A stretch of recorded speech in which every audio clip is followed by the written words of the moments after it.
Un saludo tengan todos. Nuestro deseo que el Señor le esté bendiciendo a cada uno de los que están viéndonos a través de las diferentes plataformas. En la mañana de hoy vamos a estar hablando o tratando el tema correspondiente a la porción número 108, que se titula Viaje a la Redención. Y vamos a estar utilizando hoy el texto base que está en Hebreos 5, del versículo 11 al capítulo 6, versículo 10.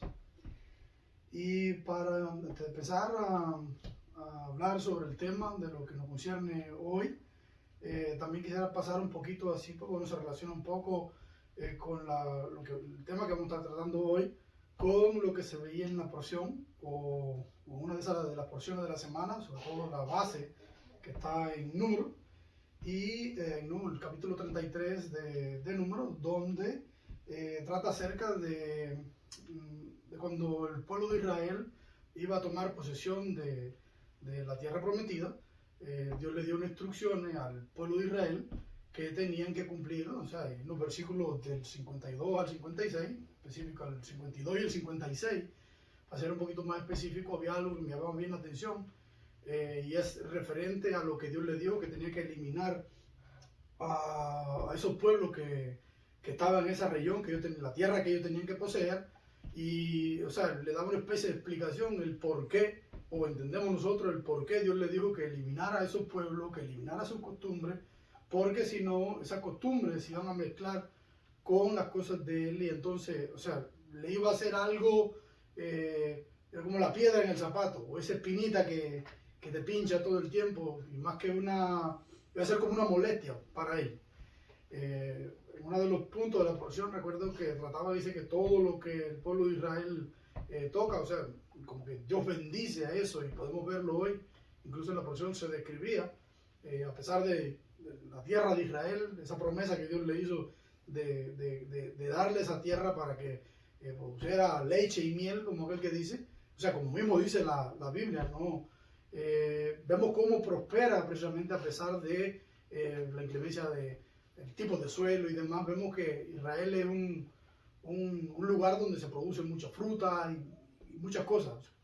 Es parte de esa promesa que Dios le hizo al pueblo de Israel.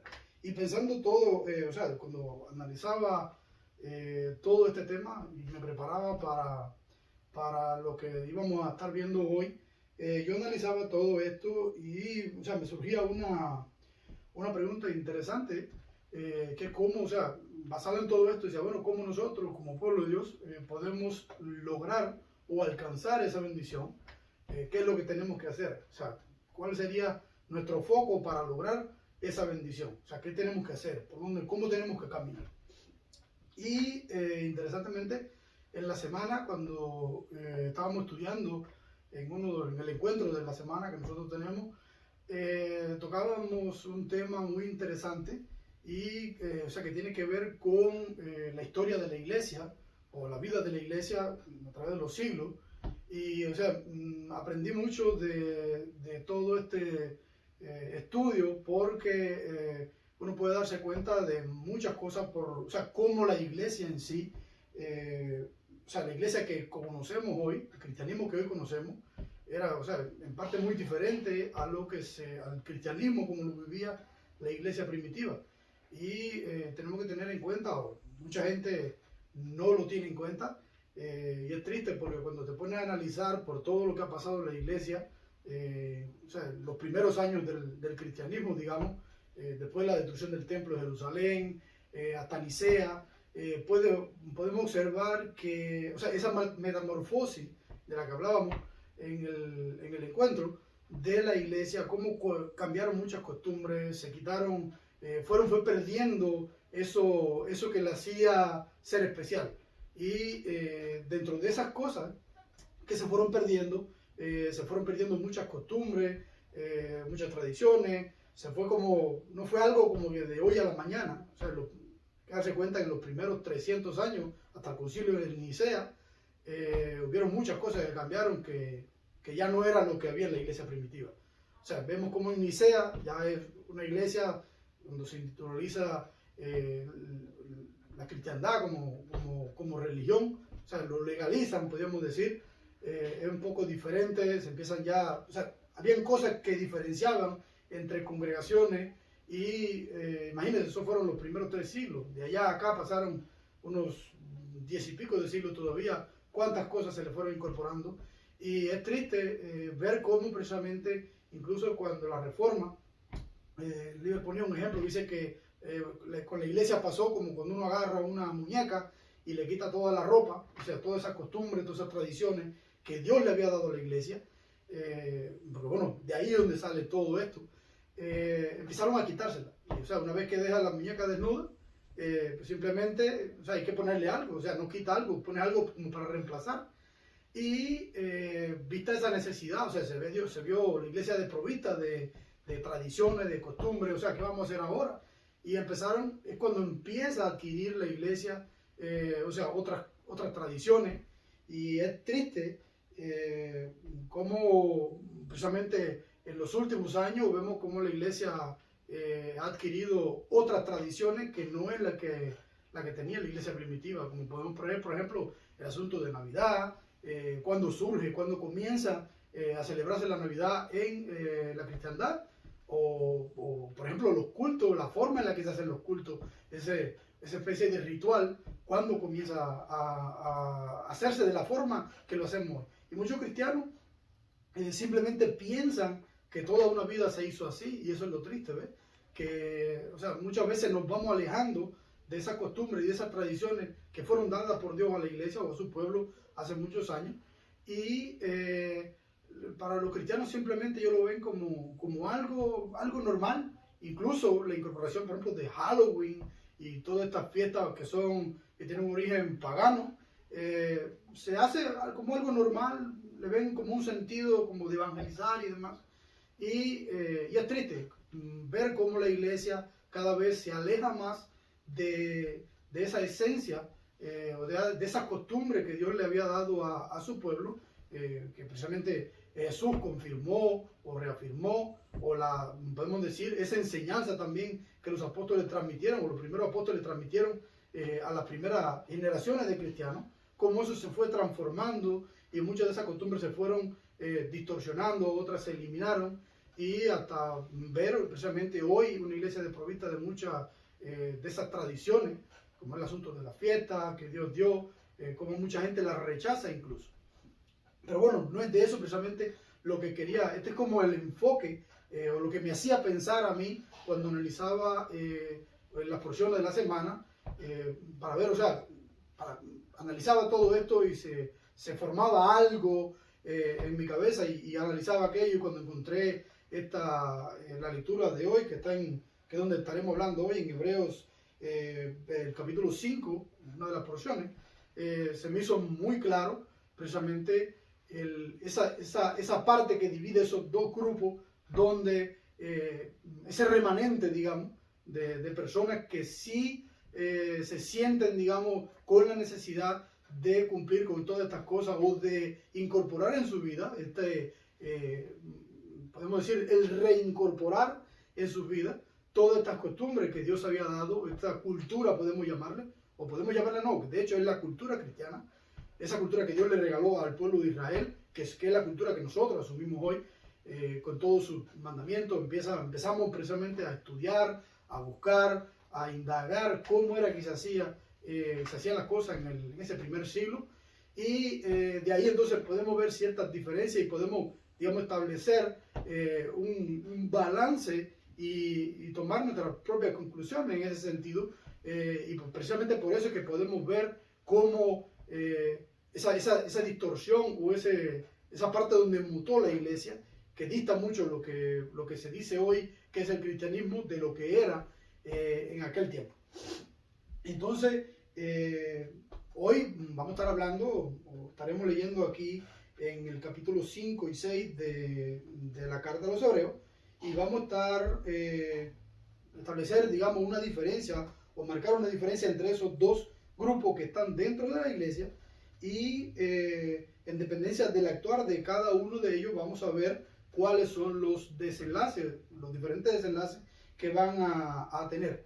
Y un poquito ya entrando en lo que es la porción, o lo que es la charla de hoy, en el capítulo 5 aquí, recuerden que el autor, en este caso se lo atribuimos a Pablo, vamos a decir que Pablo fue quien escribió esto, para tener un poquito como de fluidez. O sea, el autor aquí viene hablándole, recuerden que la carta a los hebreos, o sea, está escribiéndole a personas que conocían acerca del mandamiento, de todas estas tradiciones, ellos las conocían. Y vemos cómo en esta carta le va a estar hablando cosas fuertes, y son cosas que precisamente van a tener una importancia grande para poder definir muchas cosas, incluso hoy en el cristianismo. Entonces le invito a abrir su Biblia ahí en Hebreos 5. Voy a comenzar aquí, vamos a ir distribuyéndolo por versículo, vamos a ir analizando lo que dice el texto para poder entender y para poder, digamos, establecer esa diferencia entre esos dos grupos.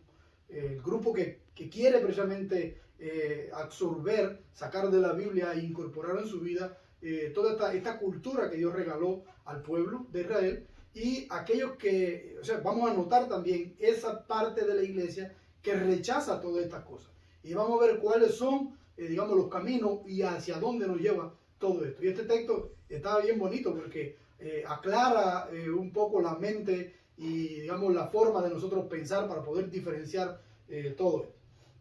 Entonces, sin más preámbulo, vamos a leer aquí en Hebreos 5, los versículos 11 y 12. Dice acerca de esto, o sea, también es bonito, o sea, es bueno recalcar que todas estas tradiciones, y se me olvidaba un poco aquí, y es importante enmarcarlo, que con todo todo movimiento, digamos, toda esta metamorfosis que pasó, o sea, que surgió en el cristianismo, donde ellos desecharon cosas, adoptaron otras fiestas, otras cosas fueron incorporadas en la iglesia y hoy se practican en la iglesia y se ven como algo normal en la iglesia. O sea, demuestra esa parte donde nos alejamos, en vez de acercarnos más a esa cultura que Dios dio, más bien nos estamos alejando, o la iglesia se está alejando. O sea, no estoy generalizando. O sea, hay muchas personas que van a buscar todo lo contrario, y es el sentir de nosotros. Nosotros lo que queremos es incorporar todas estas cosas en nuestras vidas, en vez de alejarnos de eso que Dios le había, esa costumbre que Dios le dio a la iglesia.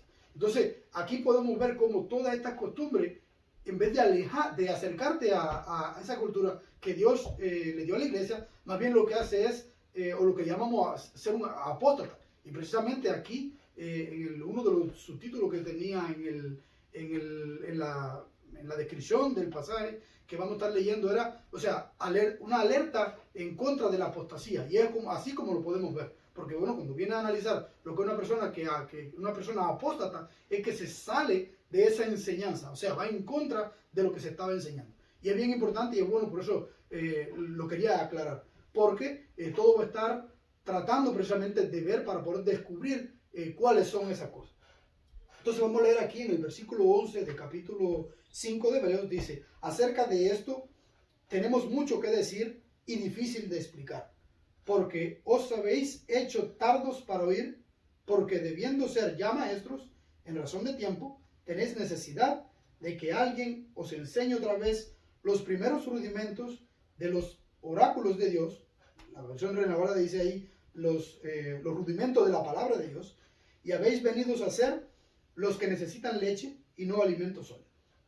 Aquí, o sea, a pesar de que, como le decía, Pablo está haciendo una alerta de lo que es la apostasía, vemos una especie de regaño, lo que le está haciendo aquí a la persona a quien se dirige la carta en general, porque, como dice así, que con razón de tiempo ya deberían saber. Y es lo que pasa hoy con la iglesia. Cuando yo me ponía a analizar, después de 20 siglos de cristiandad, o sea, se supone que nosotros hay cosas que deberíamos entender mejor, o sea, con el paso del tiempo, y lo que vemos es todo lo contrario. O sea, que cada vez nos alejamos más de el poder entender todas estas cosas. Y yo me hacía la pregunta, ¿por qué pasa esto?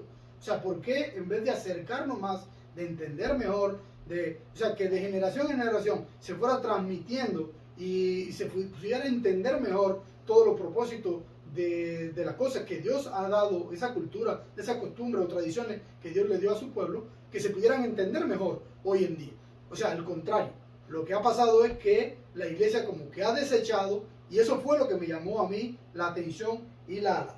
Entonces vemos como aquí Pablo dice que son tardos para oír, y eso, cuando buscaba los diferentes significados, decía, o sea, uno de ellos, el lento para oír, es como viene siendo una persona que es torpe para entender, o para reconocer, o para entender algo. Y aquí mismo les dice, bueno, ustedes simplemente hay que ir con cuidado con ustedes, porque son esas personas como que todavía les cuesta mucho el poder entender estas cosas. ¿Por qué cuesta mucho que ustedes entiendan? Entonces, ya con el paso del tiempo, ustedes conocen esto, estamos hablando que ya llevaban, recuerden que es una carta dirigida hacia los hebreos. O sea, estas personas conocen los mandamientos, los mitzvot, las costumbres, todas estas cosas que Dios ha dado hace mucho tiempo, ellos la conocen. Y son tardos para poder entender y para poder, digamos, discernir, y le es difícil poder entender estas cosas. Y Pablo, bueno, en este caso lo está regañando. Dice, bueno, ya ustedes deberían ser maestros. Ustedes son los que deberían instruir a otras personas en estos caminos. O sea, ya ustedes tienen que tener la capacidad de poder no solo entenderlo, sino entenderlo y explicarle a esas personas nuevas o a aquellos que se están convirtiendo todas estas cosas para que ellos lo entiendan mejor. Y es lo mismo que vemos hoy. O sea, mucha gente, por muchos años que llevan el cristianismo, y tristemente lo decimos así, hay muchas personas que simplemente llevan años en el cristianismo, no podemos decir más nada. ¿Por qué? Porque cuando se tratan temas, o sea, temas profundos, la gente como que lo rechaza, trata temas acerca de los mandamientos, uno trata como de investigar, de conversar con, y es la experiencia de muchos de los del grupo, donde se ha tenido experiencia que a alguna persona le interesa un asunto y hay personas que rechazan simplemente el hecho. ¿Y por qué tú andas investigando eso? No es importante. Eso no es importante. Y sí es importante porque precisamente las personas necesitan o tienen el interés de poder indagar porque les interesa, digamos, conocer la cultura que Dios le ha dado al pueblo, a su pueblo, para poder incorporar eso en su vida. Son personas que se vienen convirtiendo, que tienen sed, que tienen deseo de aprender, y muchas veces lo único que se gana con esto es que le corten las ganas a la persona, o sea, como que lo tronchan, y eso es lo que da tristeza.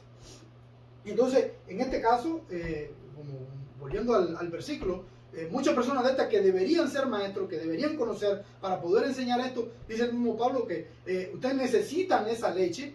Y aquí es bien interesante porque incluso cuando se toca aquí la palabra rudimento, y es bien interesante cuando buscaba yo el significado, o sea, muchas veces decimos rudimento y a veces uno como que no asocia lo que significa, lo toma como algo viejo. En una ocasión, en una conversación con alguien, me decía como que los rudimentos son esas cosas como que ya no tienen sentido. Y cuando yo buscaba el significado, o sea, los sinónimos de lo que significa esta palabra, o sea, era algo bien interesante porque viene siendo como los fundamentos.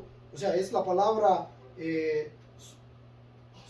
soikeio, que es, o sea, es relacionado con los principios básicos en lo que se, digamos, hablando de la materia, eso que forma esa materia original, esas las cosas que son, es como decir la materia prima, digamos, esos son una especie de fundamento. Pero en este texto específicamente, donde habla de los rudimentos, está haciendo énfasis a, digamos, las cosas básicas de la palabra de Dios, o sea, en ese caso del evangelio.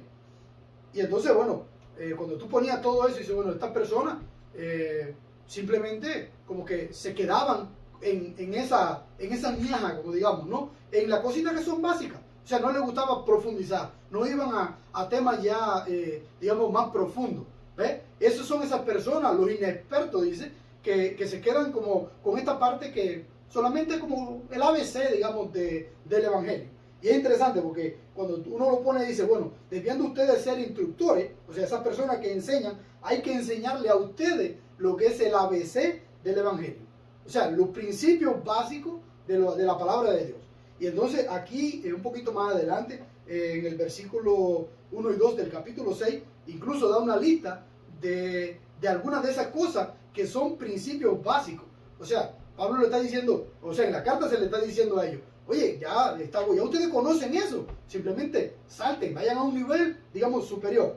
Y aquí tenemos una lista, dice aquí que era el arrepentimiento de obras muertas, la fe en Dios, la enseñanza del bautismo, la imposición de manos, o sea, el don del Espíritu Santo, como lo recibían, podemos verlo ya en Hechos 8, 17, y la resurrección de los muertos y el juicio eterno. O sea, esto le da una lista de cosas básicas de ese ABC del Evangelio. O sea, las cosas que son, digamos, el principio.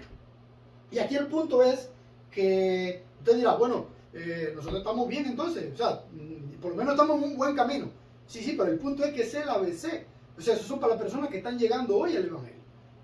Las personas que recién comienzan el caminar en el caminar con Cristo. Esas son las cosas básicas que ellos necesitan saber para poder comenzar. Una vez que usted comienza, ya simplemente, o sea, entendió esto, pase a otro nivel. O sea, no se quede volviendo a revolver todo esto aquí y vuelve lo mismo y vuelve. Oye, dominas el tema, ve a otro tema. Es lo que está llamando aquí en este versículo, en la carta, a estas personas. Oye, ya dejen la leche. Ustedes necesitan algo más fuerte. O sea, necesitan meterse en temas que son mucho más profundos. Y interesantemente, o sea, me viene a la mente, o sea, trato de imaginar si Pablo, digamos, viniera hoy a una conferencia, digamos, a una de estas iglesias, donde se han incorporado muchas de estas tradiciones, como Navidad o otras de las que, o sea, de esa cultura que no es bíblica, esas cosas que se han incorporado después, yo me ponía a pensar y me da hasta tristeza y risa al mismo tiempo, porque yo veo a Pablo entrando en una iglesia de esta y que lo saluden con un truck y tree o un Merry Christmas. Yo creo que a Pablo da un infarto, porque, o sea, lo digo de una manera jocosa, porque es cierto, o sea, una persona como Pablo, que tenía tanto celo por el Evangelio, que venga y se presenta a una iglesia de esta donde los cristianos le traten de hacer ver que, o sea, que es la manera de alcanzar a otras personas, utilizando fiestas que son paganas y otras fiestas, digamos, que le dan un sentido cristiano, o ellos le ponen un sentido cristiano cuando estas fiestas simplemente fueron de los últimos siglos. O sea, ¿dónde quedaron esas tradiciones que la iglesia primitiva celebraba? ¿Dónde quedaron esas fiestas que la iglesia primitiva celebraba? Es lo primero, o sea, por eso digo que le daría un infarto de ver en lo que se ha convertido el cristianismo hoy en día. Y por eso es para nosotros, digamos, una manera donde tenemos que llamarnos a contar, a ver cuáles son las cosas que estamos haciendo y hacia dónde nos estamos moviendo. Entonces, bueno, de hecho, entonces me hago yo la pregunta, ¿dónde quedaron todas esas tradiciones? ¿Qué pasaron con todas esas cosas? Entonces vamos a pasar aquí al versículo 13 del capítulo 5, donde dice, porque todo el que usa leche, el que usa de leche, o sea, aquellas personas que participan, es inexperto en la palabra de justicia, porque es recién nacido. Vuelvo a retomar el mismo tema que hablamos. O sea, todas estas personas que se quedan en estos rudimentos de lo que hablábamos en ese ABC del Evangelio, son inexpertas. Y cuando decimos inexpertos, la palabra que utiliza aquí es apeios, dice que no tiene conocimiento de ese mensaje, o de lo que está pasando. O sea, tiene hágase de cuenta, es como un niño, es lo mismo, lo dice aquí, dice que es un recién nacido. O sea, ¿qué es un recién nacido? Una personita que recién comienza a vivir. O sea, esa persona que está bien chiquitica, hágase de cuenta, un niño que tiene un añito o dos, es cuando comienza a hablar, a decir papá, a decir mamá, no sabe cuáles son las consecuencias de las cosas, no sabe utilizar un cuchillo, un martillo, se da a golpe, o sea, está comenzando. Entonces, aquí lo que se está llamando es precisamente, ustedes ya llevan, o sea, ya ustedes no tienen un añito, y ustedes llevan mucho más tiempo. ¿Por qué ustedes han quedado de ese tamaño? Y me venía a la mente esa parte, los cubanos de por sí utilizaban mucho eso, o sea, cuando una persona no madura, y le decimos, bueno, que te vas a quedar pampuy. No sé si hay mucha gente que tal vez no conozca lo que significa eso. La fruta esa que no madura, se utiliza mucho sobre todo con el mango, que se queda se queda nuevo y madura nuevo. O sea, no sazona y tiene un sabor, o sea, no se puede comer.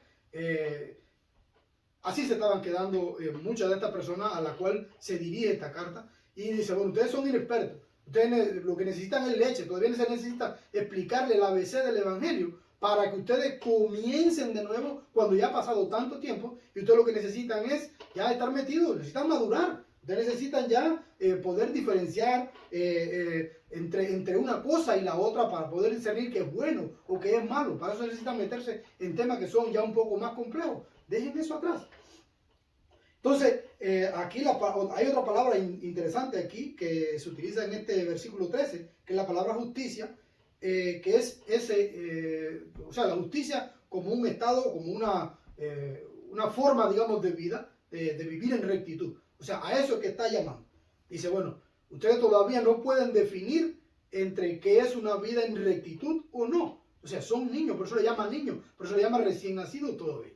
O sea, necesitan ejercitar todo eso para crecer en este aspecto. Entonces, en el versículo 14, interesantemente aquí dice, pero el alimento sólido es de los perfectos. Y cuando dice aquí perfectos, o sea, es interesante, son aquellos que han alcanzado esa madurez de la que hablábamos. O sea, no es en el sentido de que tú eres, la persona perfecta. Recuerde que uno comienza como que a asociarlo a algo que es perfecto. No, son esas personas que han alcanzado esa madurez, o sea, que son moralmente perfectos, que están completos, que ya tienen, digamos, conocimiento suficiente como para poder tomar una decisión moral correcta con respecto a lo que dice Dios en su palabra. A eso es lo que está refiriéndose con esos que son los perfectos, esos que están tomando el alimento sólido. Dice, pero el alimento sólido es de los perfectos, los que han alcanzado esa madurez, de los que por la práctica, o sea, por el uso, tienen los sentidos ejercitados para el discernimiento del bien y el mal. O sea, otra vez aquí, tenemos algo que es bien importante, el uso.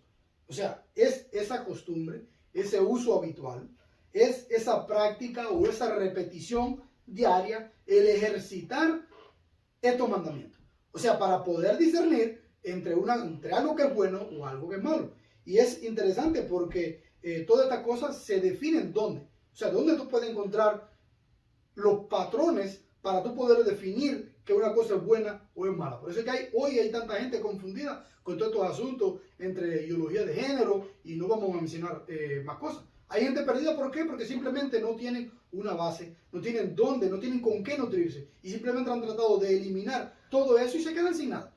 O sea, tú necesitas principios morales bien definidos, o sea, esos absolutos que Dios dio a su pueblo, esos absolutos tú los necesitas para poder determinar qué es bueno y qué es malo.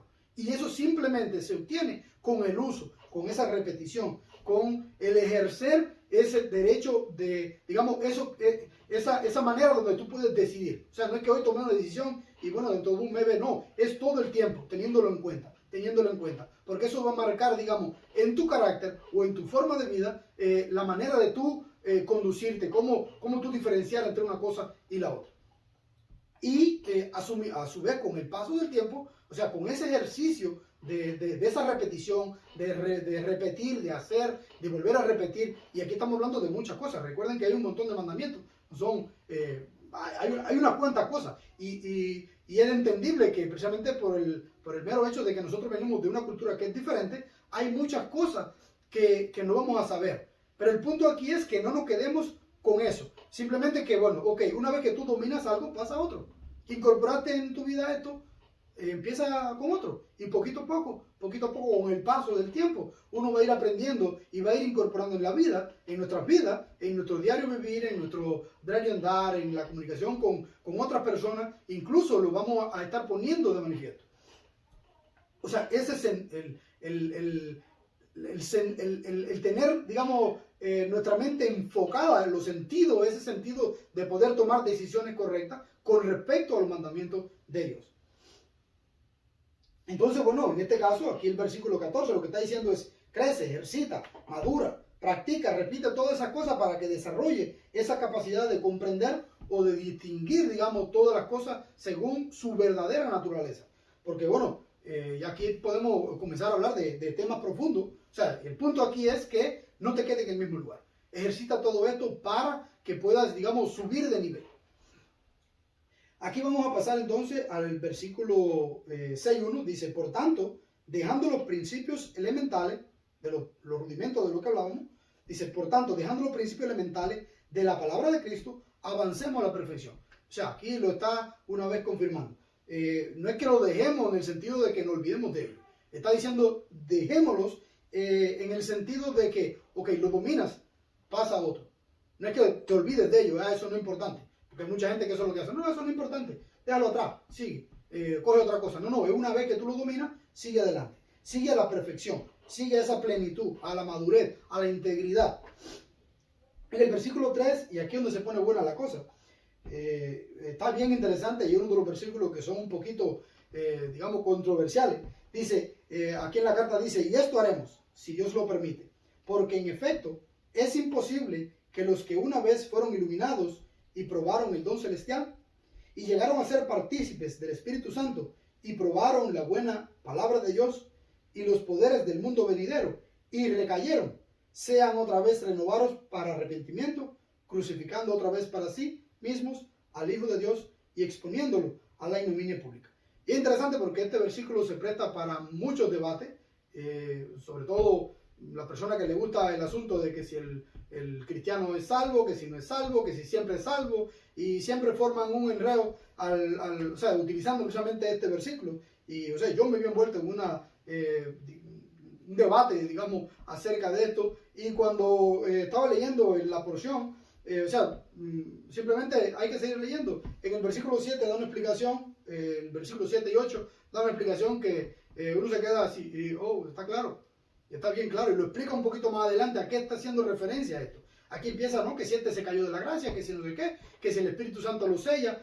Simplemente hay que seguir estudiando un poquito, poder entender todas las cosas, y aquí se explica de una manera muy sencilla, y cuando yo me sentaba, ¿sabes? Se abría delante de mí el poder entender esto de esta manera. Decía, que es claro lo que está refiriéndose. Vamos a leer aquí en el versículo 10, dice, porque la tierra que bebe la lluvia, que muchas veces viene sobre ella, y produce cosecha provechosa para aquellos por los cuales es cultivada, recibe bendición de Dios. Y el versículo 8 dice, pero la que produce espinas y abrojos es descalificada y está cerca de maldición, cuyo fin es ser quemado. Y aquí es donde se pone interesante la cosa, porque cuando uno, o sea, este versículo 7 es como si estuviera ejemplificando lo que dice el versículo 4, y 6, o sea, del 4 al 6. Cuando lo ponemos, digamos, contrastamos estos dos versículos, vamos a poder ver un paralelo. O sea, un paralelo entre estos dos grupos de lo que comenzamos hablando. Aquellos que su enfoque es precisamente incorporar la costumbre que Dios dio a su pueblo y vivirla, esos mitzvot, esas cosas que Dios dio para hacer, los mandamientos, esa parte que se enfoca en esto, y aquellos que son rebeldes a eso, que dicen, no, eso no es necesario, tenemos que eliminarlo. ¿Ve? Aquí vamos a ver esta diferencia.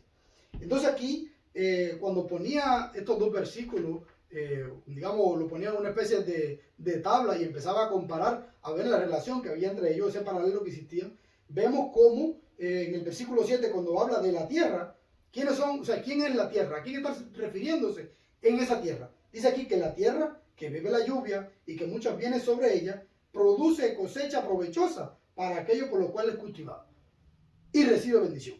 O sea, ¿quiénes son? Esa tierra fueron aquellos, en el versículo 4 dice, que fueron iluminados y gustaron el don celestial y llegaron a ser partícipes del Espíritu Santo y probaron la buena palabra de Dios y los poderes del mundo venidero. ¿A quién está refiriéndose? Bueno, aquellos que han aceptado precisamente el incorporar todas estas cosas que Dios ha dado.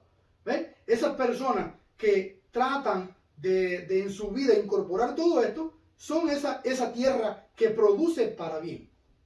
Y aquí está también el otro paralelo, que es la lluvia. ¿Cuál es la lluvia? El Espíritu Santo es esa buena palabra de Dios y los poderes del mundo venidero. Aquí se pone de manifiesto. Entonces, lo interesante de esto es que cuando uno lo ve de esta manera, o sea, viene el Espíritu Santo, que esa lluvia que moja la tierra. ¿Qué hace la tierra? La tierra produce dos cosas. Y es lo que dice aquí en el versículo 7 y 8. Dice, una, produce cosecha provechosa para aquellos por la cual es cultivada. Pero la que produce espino y abrojos es descalificada. O sea que aquí vemos dos tipos de tierra. Vemos una tierra que da cosas buenas y una tierra que da cosas malas. O sea, el primer grupo es el que produce hierba provechosa, da buenos frutos y recibe la bendición de Dios. Y el segundo grupo es el que produce espino, aquellos que recayeron, ese que es reprobado, está próxima a ser maldecida y su fin es ser quemada. O sea, cuando ponemos todo esto, vemos como el primer versículo no está haciendo referencia a que si el cristiano se cae de la gracia, que si es salvo, que está simplemente dándote una explicación de lo que significa ese versículo. Y se entiende mejor. Dice, la lluvia llega y riega a todos. La tierra buena produce cosas buenas y la tierra mala produce cosas malas. Eso es algo que es un principio, digamos, en la agricultura. O sea, una tierra mala es muy difícil que te dé cosas buenas. ¿Qué va a producir? Bueno, esas personas que están en rebeldía en contra a los mandamientos, a las cosas que Dios ha mandado, es imposible que dé frutos buenos. Ahora, aquellos que están enfocados en vivir una vida en santidad y empiezan a incorporar e incorporan en su vida todas esas cosas que Dios ha dado para su propio bien, simplemente van a dar fruto. Lo único que bueno es que hay que esperar. Es sencillo. De eso es lo que está hablando este texto aquí. Los buenos para provecho van a recibir bendición, aquellos que guardan las cosas que Dios les dio. Y los malos para ser desechados, para ser apartados o para ser quemados, aquellos que son rebeldes y que desechan los dichos de Dios o todos sus mandamientos. Unos van a incorporar la costumbre y mandamiento que Dios les dio y otros simplemente la van a rechazar. En el versículo 9 también está bien interesante. Versículos 9 y 10 dice, pero en cuanto a vosotros, amados, aunque hablamos así, hemos sido persuadidos. Y esta es la parte, digamos que este es el pollo del arroz con pollo, como diría Libre. Porque bueno, o sea, es bien interesante el poder descubrir y ver cómo hay cosas que indican todo lo contrario a lo que la gran mayoría dice, que los mandamientos no hay que hacerlo, que eso hay que desecharlo, que eso es bien. Dice aquí, pero en cuanto a vosotros, amados, aunque hablamos así, hemos sido persuadidos, hemos sido convencidos de que cosas mejores y que tienen salvación. Y aquí es interesante porque cuando analizaban las versiones, me gustó mucho lo que, como traducía en este caso la Reina Valera, o sea, que dice, cuando se refiere aquí, cosas mejores y que tienen o que tienen que ver con la salvación. Y buscaba en la traducción, dice, kai ecomenas solteiras, en la traducción de la Reina Valera, que dice, o sea, su traducción viene siendo como convencido de cosas mejores y que están asociadas a la salvación. O sea, aquí podemos ver claramente a los misbot, o sea, los mandamientos, la vida devocional. Tenemos instrucción en la palabra, en la escritura, de cómo hacer cada cosa, cómo vivir una vida en santidad. No es que el hacer estos mandamientos o el cumplir con estos misbot te va a salvar. Por eso decía que me gustó más la traducción de la Reina Valera. ¿Por qué? Porque te aclara que son cosas que tienen que ver con la salvación. O sea, no es lo que te salva, sino es algo que en vez de salvarte, lo que va a hacer es la respuesta o la reacción al hecho de tú haber sido salvado. ¿Por qué? Porque tú lo que vas a querer es vivir una vida en santidad. Y para vivir una vida en santidad, ¿qué es lo que tú tienes que hacer? Bueno, es sacar de la escritura e incorporar en tu vida todas estas cosas. Y me viene a la mente, y aquí una especie de publicidad a uno de los libros que Liber ha escrito, o sea, me viene a la mente enseguida, y es el libro Vida antes de la muerte. O sea, ¿qué es vida antes de la muerte? Les recomiendo que busquen el libro y que lo lean. Está bien interesante. Es precisamente esto, es la vida devocional, cómo hacer las cosas, cómo incorporar todas estas cosas que tienen que ver con los mandamientos que Dios dio para vivir una vida en santidad, para vivir una vida recta delante de Él. O sea, aquí se pone de manifiesto todo esto. O sea, que este texto, en vez de decirte que el cumplir con estos mandamientos te salvan, lo que está diciendo, bueno, este es el resultado de una vida de una persona que ha sido salva. O sea, es la reacción o digamos, es lo que va a provocar la salvación en ti, el hecho de que tú quieras cumplir con eso. Por eso que dice que va relacionado a las cosas que tienen que ver con la salvación. E incluso aquí, bueno, no es solamente que dice que va relacionado, dice que, porque lo dice en el mismo texto aquí, dice, hablamos así y hemos sido persuadidos, o sea, convencidos de cosas mejores. ¿Qué puede ser cosas mejores? ¿Ve? O sea, mejor que la salvación, ¿ve? Y todo lo que ella produce en nosotros. O sea, ¿de qué está hablando? Bueno, está hablando precisamente de que somos salvos y que precisamente la reacción a lo que lleva a una persona que ha sido salvada es incorporar todos estos mandamientos. Es incorporar todas esas cosas que a lo largo de los años se han ido perdiendo. Uno poder ir allí, incorporar. Ahora, tenemos que tener mucho cuidado, porque bueno, hay mucha tendencia, hay muchas cosas que pudieran incorporarse y llamarlo, bueno, como que son bíblicos. Por eso que hay que tener mucho cuidado. Por eso también es que tenemos que tener, y en la misma carta lo está alertando, dice, bueno, tienen que tener, digamos, ir poco a poco incorporando cosas. No es mandarte a la carrera, porque mandarse a la carrera es de inexperto, o sea, es de niño.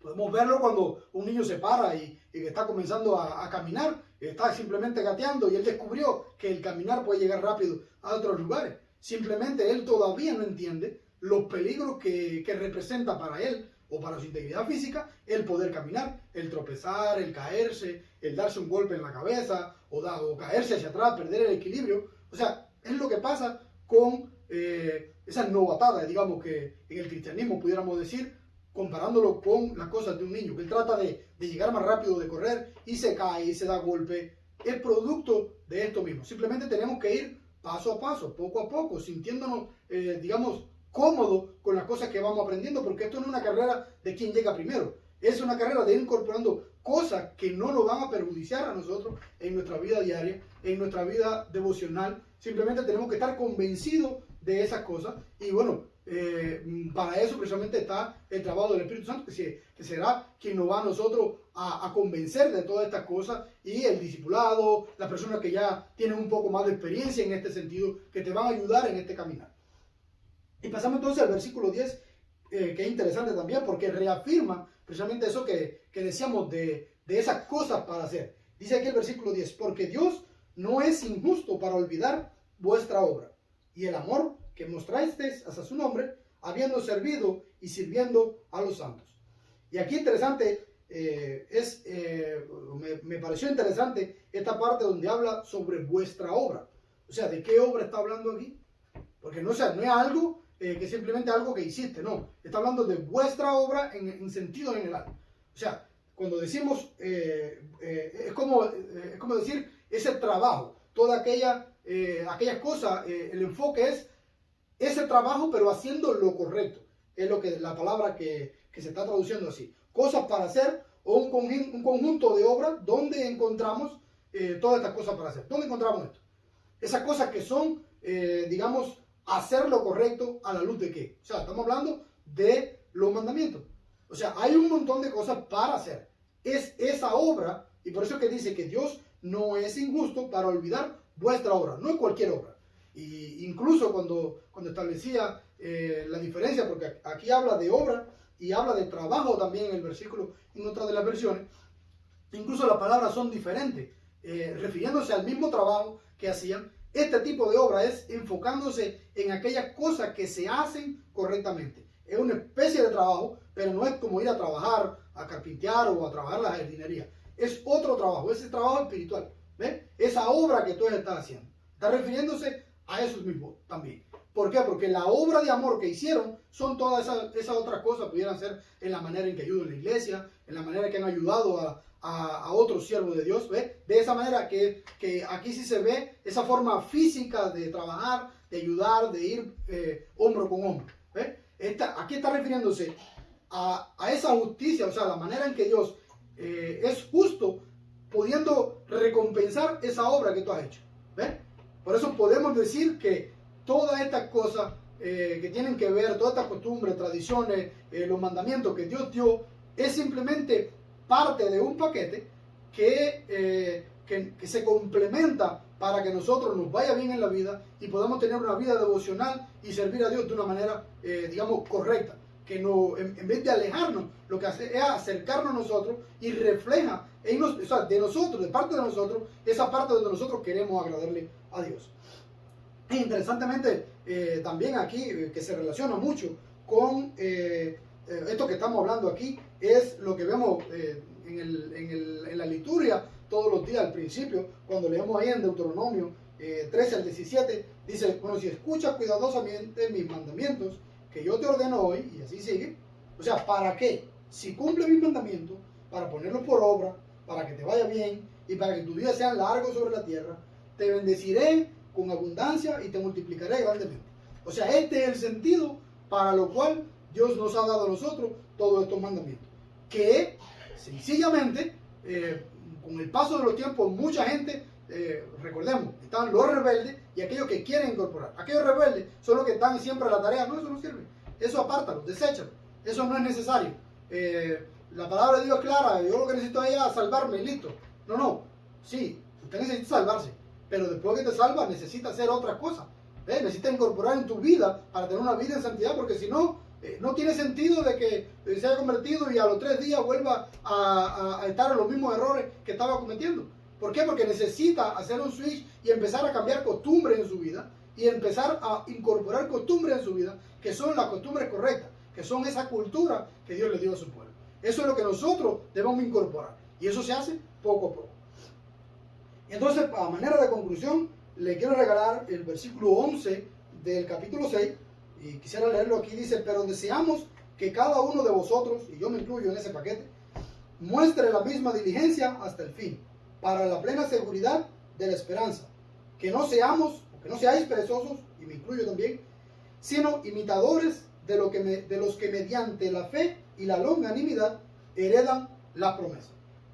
Y volvemos a retomar la pregunta con la que comenzaba: ¿qué es lo que tengo que hacer para alcanzar la bendición de Dios?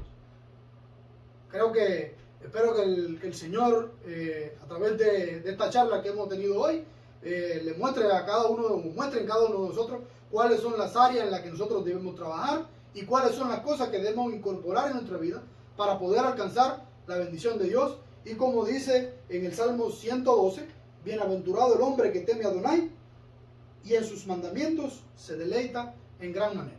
Con esto quiero desearle que tengan un feliz domingo y que el Señor le bendiga. Y que siempre podamos estar incorporando y trayendo todas estas cosas que tienen que ver con la cultura de Dios, incorporar en nuestra vida para poder no solo vivir una vida en plenitud, sino que podamos también ayudar a otros a que vivan de esa manera. Que el Señor le bendiga en esta manera.